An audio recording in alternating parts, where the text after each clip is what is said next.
రాజయోగ ధ్యాన మందిరం ఎంట్రన్స్.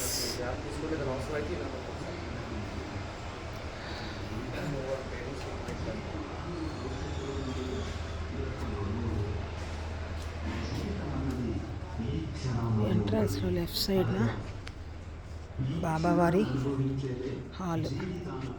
ఇక్కడ కూర్చొని మెడిటేషన్ చేసుకోవచ్చు. మనకి ఈ విషయం తెలిసినప్పటికీ ఈ చిన్న సూత్రాన్ని కూడా అర్థం చేసుకోలేము. గత స్మృతుల వలయంలో చిక్కుకొని కొట్టుకుంటూ ఉంటాము, లేదా రానున్న భవిష్యత్తు కోసం ప్రణాళికలు వేసుకుంటాం. కానీ జీవితం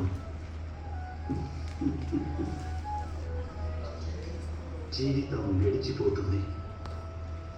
ఈ సత్యం మన మనసులో నాటుకుపోవాలి. Meditation hall. మనం భవిష్యత్తును చూడను లేము, రానున్న భవిష్యత్తును నిర్మించను లేము. మనం కేవలం ధైర్య సాహసాలతో భవిష్యత్తును ఆలింగనం చేసుకోగలం, స్వాగతం పలుకగలం ఆ భవిష్యత్తుకు. అలా చేస్తే జీవితంలోని ప్రతి క్షణం చైతన్యంతో నిండిపోదా? మీరే ఆలోచించండి. ఈ సైడ్లో రాజయోగ మెడిటేషన్ హాల్.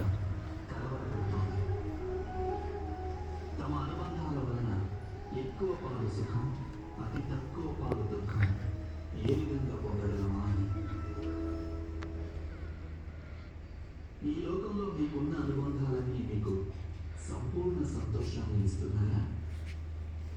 మీరే ఆలోచించండి. మనిషి జీవితం అనుబంధాలపై ఆధారపడుతుంది. వారి భద్రతా భావం కూడా అనుబంధాలపైనే ఆధారపడి జీవితంలో సుఖ సంతోషాలకు ఆధారం పూర్తిగా